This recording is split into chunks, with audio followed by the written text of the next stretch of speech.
गंगा के किनारे बसा छोटा सा गांव रामनगर अपनी शांत सुबहों और व्यस्त शामों के लिए जाना जाता था। सूर्य की पहली किरणें जब खेतों पर पड़ती तो ओस की बूंदें मोतियों सी चमक उठती और हवा में ताजी मिट्टी की सौंधी खुशबू घुल जाती। इसी गांव में एक छोटी सी पुरानी हवेली में माया अपने पति रमेश और अपनी मासूम बेटी रिया के साथ रहती थी। माया की आंखें, जो कभी सपनों से भरी थीं, अब गहरी उदासी लिए रहती थीं, जैसे उन पर समय की धूल जम गई हो। रमेश गांव का एक प्रतिष्ठित व्यक्ति था, लेकिन उसके भीतर एक गहरा अंधेरा छुपा था, जिसे माया के अलावा कोई नहीं जानता था। उनकी शादी को 10 साल हो गए थे। शुरुआत में सब कुछ ठीक था। रमेश का प्यार माया के लिए अटूट लगता था, लेकिन धीरे धीरे रमेश का व्यवहार बदलने लगा। छोटे छोटे मुद्दों पर गुस्सा, फिर बढ़ती हुई हिंसा और अंततः रोजमर्रा की जिंदगी का हिस्सा बन चुकी मानसिक यातना। माया ने इसे तकदीर मान लिया था। जब रिया का जन्म हुआ तो उसे लगा कि शायद अब सब कुछ बदल जाएगा। रमेश सुधर जाएगा, रमेश सुधर जाएगा। लेकिन रिया के आने से हालात और बदतर हो गए। रमेश ने उसे अपनी खुशी नहीं, बल्कि एक बोझ समझा। वह अक्सर माया को रिया के जन्म के लिए कोसता और उस पर दहेज के लिए ताने कसता। तुम अपने साथ लाई ही क्या हो? एक खाली हाथ और एक और मुंह पालने के लिए। उसके शब्द माया के दिल को हर बार चीर देते। एक दिन जब रिया खेल रही थी, रमेश ने बिना किसी बात के माया पर हाथ उठा दिया। रिया सहम गई और उसकी आंखों में आंसू भर आए। रिया सहम गई और उसकी आंखों में आंसू भर आए। पापा, मम्मा को मत मारो, उसने अपनी छोटी सी आवाज में कहा। रमेश ने रिया को धक्का दिया और उसे चिल्लाया, तुम्हें बीच में बोलने की जरूरत नहीं है। माया ने रिया को अपनी बाहों में भर लिया और पहली बार उसके भीतर एक चिंगारी जली। वह जानती थी कि उसे रिया के लिए मजबूत बनना होगा। रमेश के व्यवहार का एक और काला अध्याय था। पिछले कुछ महीनों से उसका ज्यादातर समय गांव के बाहर एक नए घर में बीतने लगा था। माया को कभी बताया नहीं जाता था कि वह कहाँ है, लेकिन गांव में कानाफूसी शुरू हो गई थी। हरमेश का एक और रिश्ता था, गांव की ही एक विधवा औरत सरिता के साथ। सरिता, जिसके पति की मृत्यु कुछ साल पहले हो गई थी, अकेली रहती थी। रमेश ने उसकी आर्थिक मदद की और धीरे धीरे उसका दिल जीत लिया। रमेश ने उससे गुपचुप तरीके से दूसरी शादी भी कर ली थी, बिना माया को बताए। यह गांव में किसी को पता नहीं था, सिवाय कुछ करीबी दोस्तों के, जिन्होंने रमेश की इस हरकत को नैतिकता के खिलाफ माना था। लेकिन रमेश के प्रभाव के कारण कोई कुछ बोल नहीं पा रहा था। एक दिन जब माया गांव के बाजार से लौट रही थी, उसने रमेश को सरिता के साथ देखा। वे एक दूसरे का हाथ पकड़े हुए थे और सरिता के चेहरे पर एक खुशी थी, जो माया ने रमेश के साथ कभी महसूस नहीं की थी। माया का दिल बैठ गया।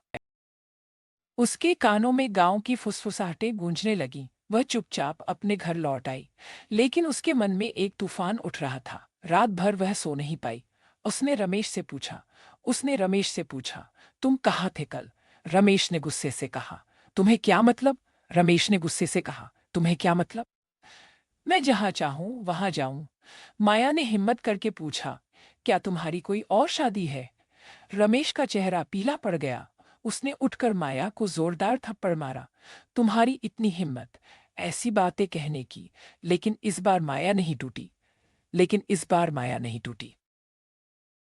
उसकी आंखों में आग थी। मैं सब जानती हूँ रमेश, और मैं अब और नहीं सहूंगी। रमेश ने उसे खींचकर जमीन पर गिरा दिया और उस पर लातों की बरसात कर दी। रिया, जो कोने में छिपी थी, चिल्लाई, मम्मा।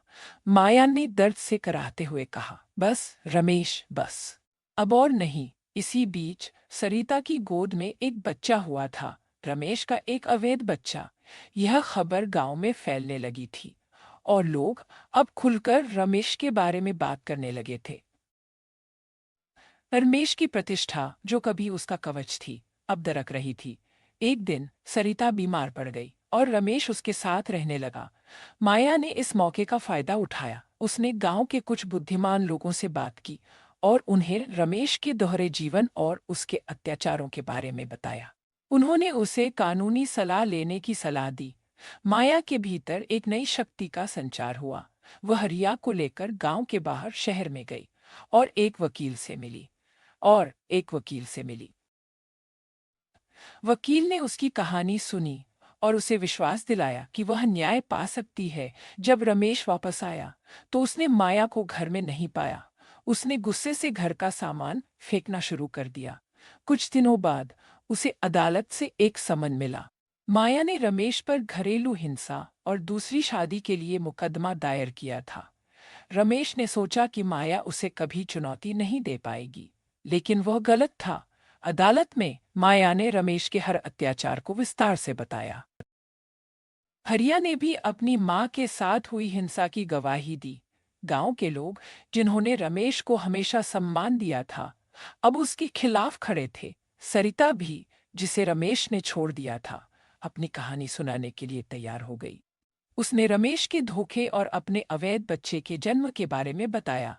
न्यायाधीश ने सभी गवाहों को सुना और रमेश को दोषी पाया। उसे जेल की सजा सुनाई गई और उसे माया और रिया को मुआवजा देने का आदेश दिया गया। यह फैसला रामनगर गांव के लिए एक बड़ी घटना थी। माया ने अपनी बेटी को गले लगाया। उसकी आंखों में अब आंसू नहीं थे, बल्कि एक नई चमक थी, आजादी की चमक।